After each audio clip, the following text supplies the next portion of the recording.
Hello everyone.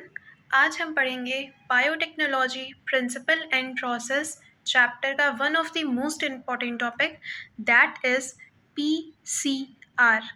आप सभी ने ये नाम सुना होगा इस चैप्टर में, क्योंकि ये इस चैप्टर का बहुत ही ज़्यादा इम्पॉर्टेंट टॉपिक है। अब ये पीसीआर कहाँ से आया? आप लोगों ने पढ़ा होगा प्रोसेस ऑफ आरडीएनए टेक्नोलॉजी। कोई भी आरडीएनए बनाने के हमारे पास कुछ बेसिक प्रोसेस होते हैं। उन प्रोसेस में सबसे पहला जो प्रोसेस होता है वो होता है आइसोलेशन ऑफ जेनेटिक मटेरियल।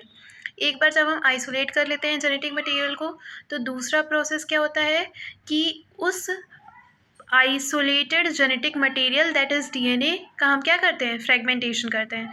तीसरा प्रोसेस क्या होता है कि हम उन डीएनए फ्रेगमेंट्स को क्या करते हैं, सेपरेट करते हैं। वो किसके थ्रू करते हैं, जेल इलेक्ट्रोफोरेसिस।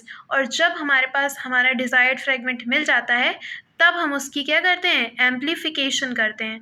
और उस एम्प्लीफिकेशन के प्रोसेस में हम किसका काम करते हैं, पीसीआर। मतलब ये एम्प्लीफिकेशन का काम कौन करता है, पीसीआर करता है। तो ये एम्प्लीफिकेशन करता है ऑफ डिज़ायर्ड डीएनए फ्रेगमेंट्स।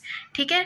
तो जैसे ये हमारे पास 3 अल्फ़ाबेट से बना हुआ है, वैसे ही इसमें 3 स्टेप्स भी होते हैं। लेकिन पीसीआर के स्टेप्स समझने से पहले हम समझते हैं कि पीसीआर को करने के रिक्वायरमेंट्स क्या-क्या हैं। मतलब अगर हमें पीसीआर परफ़ॉर्म करवाना है, तो इसके लिए हमें क्या-क्या चीज़ की ज़रूरत पड़ेगी।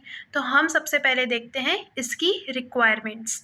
तो पीसीआर करने के हमारे पास 3-4 रिक्वायरमेंट हैं। सबसे पहला रिक्वायरमेंट होता है प्राइमर। अब प्राइमर क्या होता है? प्राइमर स्मॉल केमिकली ओलिगोन्यूक्लियोटाइड के सीक्वेंस होते हैं, जो क्या होते हैं, कॉम्प्लीमेंट्री होते हैं किसके, ऑफ द टेम्पलेट स्ट्रैंड। जो टेम्पलेट स्ट्रैंड है उसका ये क्या होता है, कॉम्प्लीमेंट्री होता है।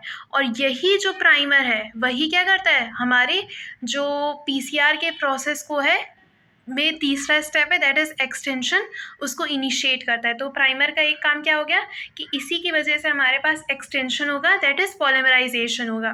तो प्राइमर का वो काम हो गया। जो इसमें दूसरी रिक्वायरमेंट्स आती है वो आती है डीएनटीपीज़ की।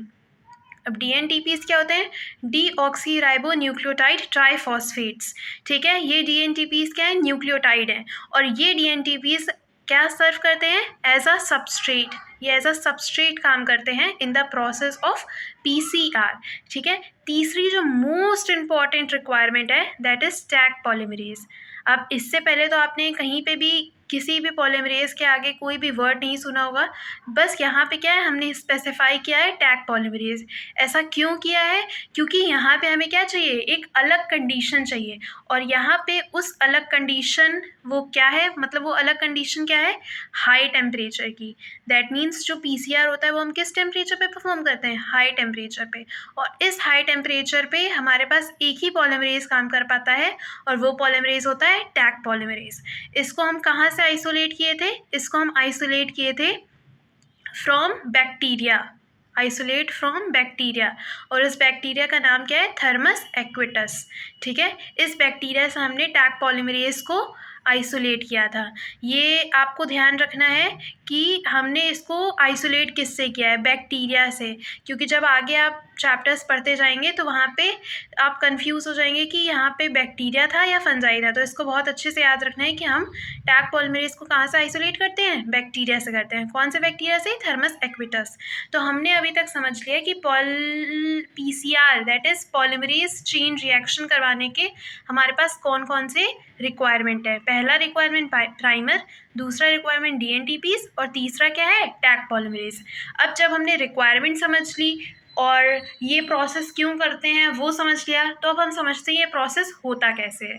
अब जो ये पीसीआर होता है वो हमारे पास 3 स्टेप का प्रोसेस है, 3 स्टेप प्रोसेस है मेरे पास पीसीआर। ठीक है। जो मेरे पास पहला स्टेप होता है वो कौन सा स्टेप होता है, पहला स्टेप जो होता है वो होता है डीनेचुरेशन। तो पहला स्टेप कौन सा है, डीनेचुरेशन। दूसरा स्टेप क्या है मेरे पास, एनेलिंग। दूसरा स्टेप क्या है, एनेलिंग। और तीसरा स्टेप मेरे पास क्या आ जाता है, एक्सटेंशन। ठीक है। तो PCR जैसे 3 अल्फ़ाबेट से बना है, वैसे इसमें 3 स्टेप भी हैं। अब डीनेचुरेशन को आप वर्ड से समझ सकते हैं। डीनेचर मतलब क्या? टूटना। अब टूटने में क्या होता है? तो डीनेचुरेशन प्रोसेस में हमारे साथ क्या होता है, हम सबको पता है क्या है, DNA क्या है, डबल स्ट्रैंडेड है, 3 प्राइम टू 5 प्राइम और 5 प्राइम टू 3 प्राइम। ये तो हमें पता है कि टेम्पलेट जो होते हैं वो कॉम्प्लीमेंट्री होते हैं, ठीक है। तो 3 prime to 5 prime, 5 prime to 3 prime. अब जो PCR होता है वो डबल स्ट्रैंडेड DNA पे नहीं होता, इस वजह से हमें पहला स्टेप करना पड़ा, दैट इज़ डीनेचुरेशन। तो पहले स्टेप में हम क्या करते हैं, ये जो हमारे पास DNA है डबल स्ट्रैंडेड, इस डबल स्ट्रैंडेड DNA को हम कन्वर्ट करते हैं किसमें, 2 सिंगल स्ट्रैंडेड DNA में। किसमें? 2 सिंगल स्ट्रैंडेड DNA में हम इसको कन्वर्ट करते हैं, ठीक है। तो जब डीनेचुरेशन होता है उस time DNA single stranded DNA में कन्वर्ट होता है, और उसमें कौन से बॉन्ड टूटते हैं DNA के, यहाँ पे DNA के कौन से बॉन्ड टूटते हैं, DNA में हाइड्रोजन बॉन्ड टूटते हैं। तो ये भी आपसे पूछ सकता है कि in the process of denaturation which bonds are broken, तो वहाँ पे कौन से बॉन्ड टूटते हैं, हाइड्रोजन बॉन्ड टूटते हैं। तो आपको डीनेचुरेशन प्रोसेस समझ में आया कि डबल स्ट्रैंडेड DNA हमारे पास कन्वर्ट हो रहा है सिंगल स्ट्रैंडेड DNA में, और यहाँ पे कौन से DNA के बॉन्ड्स टूट गए, हाइड्रोजन बॉन्ड टूट गए। अब हमारे पास जो आता है दूसरा प्रोसेस क्या है, एनेलिंग। अब एनेलिंग में क्या होता है, अब हमारे पास 2 क्या हो गए, सिंगल स्ट्रैंडेड DNA हो गए 3 प्राइम एंड पे, और 3 prime to 5 prime, 5 prime to 3 prime. अब हमको जो हमने देखा था कि प्राइमर रिक्वायरमेंट में, वो प्राइमर हमारे पास किस स्टेप में आता है, एनेलिंग स्टेप में आता है। एनेलिंग स्टेप में प्राइमर आता है। अब प्राइमर किधर जुड़ेगा, 5 प्राइम एंड पे जुड़ेगा या 3 प्राइम एंड पे जुड़ेगा। ये आपको हमेशा ध्यान रखना है कि प्राइमर हमेशा और हमेशा किस एंड पे जुड़ता है, 3 प्राइम एंड पे। हमेशा और हमेशा किधर जुड़ता है, 3 प्राइम एंड पे। कभी भी प्राइमर 5 प्राइम एंड पर नहीं जुड़ सकता, वो हमेशा किस एंड पे जुड़ेगा, 3 प्राइम एंड पे। और हमेशा क्या रहेगा, कॉम्प्लीमेंट्री। तो 3 प्राइम है तो यहाँ पे आ जाएगा 5 प्राइम टू 3 प्राइम, ये 3 प्राइम है तो 5 प्राइम टू 3 प्राइम।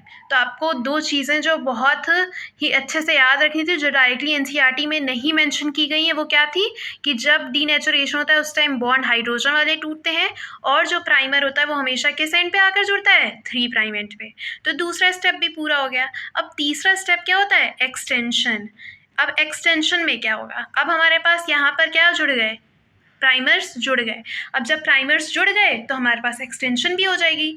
अब कुछ नहीं होगा, बस यहाँ पे टैग पॉलीमरेज आएगा और यहाँ पे वो अपने न्यूक्लियोटाइड ऐड करता जाएगा। यहाँ पे टैग पॉलीमरेज आएगा और यहाँ पर एक्सटेंशन कर देगा। तो ये 3 स्टेप्स थे पीसीआर में। पहला स्टेप हमारे पास क्या था, डीनेचुरेशन का, जिसमें डबल स्ट्रैंडेड डीएनए कन्वर्ट हुआ सिंगल स्ट्रैंडेड डीएनए में। दूसरा स्टेप क्या था, प्राइमर आके जुड़ गया 3 प्राइम एंड पे। और तीसरा स्टेप क्या था, एक्सटेंशन था। अब तीनों स्टेप के हमें टेम्परेचर अच्छे से ध्यान रखने हैं। जो डीनेचुरेशन होता है वो किस डिग्री पे होता है, 92 डिग्री सेल्सियस पे। डायरेक्टली आपसे टेम्परेचर पूछेगा। जो एनेलिंग होता है वो कितने पे होता है, 52 डिग्री सेल्सियस पे होता है। और जो एक्सटेंशन होता है वो कितने टेम्परेचर पे होता है, 72 डिग्री सेल्सियस के अप्रॉक्स में होता है। तो ये 3 चीज़ें आपको ध्यान रखनी थी, ठीक है। एक बार हम एनसीईआरटी के डायग्राम को भी समझ लेते हैं जो यहाँ पर गिवन है। डीनेचुरेशन प्रोसेस में आप देख सकते हैं कि ये मेरे पास डबल स्ट्रैंडेड डीएनए था, वो मेरे पास टूटा सिंगल स्ट्रैंडेड डीएनए में। ये जो एनेलिंग प्रोसेस था इसमें क्या हुआ, मेरे पास 3 प्राइम एंड पर आके क्या जुड़ गए, दोनों तरफ प्राइमर जुड़ गए।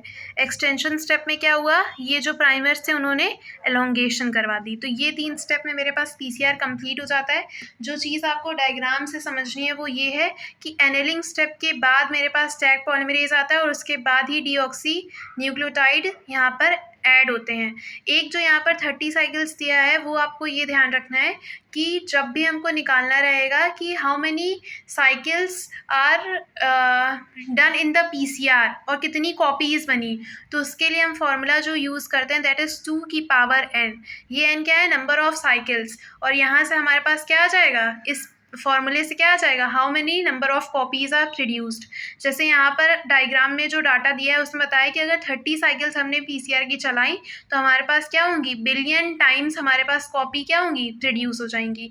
तो पीसीआर के थ्रू हम एम्प्लीफिकेशन करवाते हैं डीएनए फ्रेगमेंट्स का।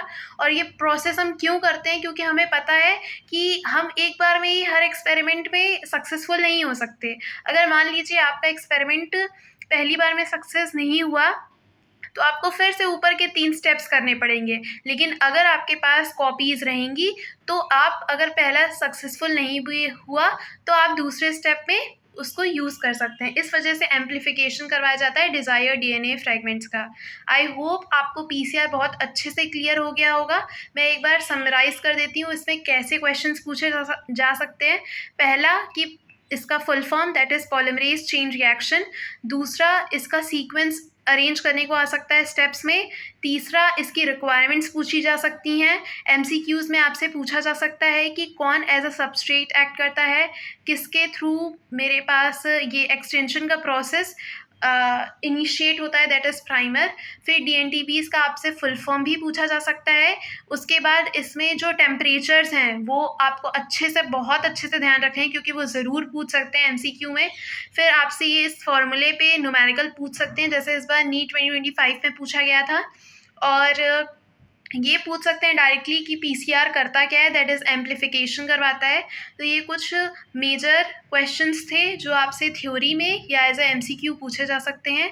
आई होप आपको ये टॉपिक क्लियर होगा। अगर आपको कोई भी डाउट है तो आप कमेंट सेक्शन में पूछ सकते हैं। Thank you.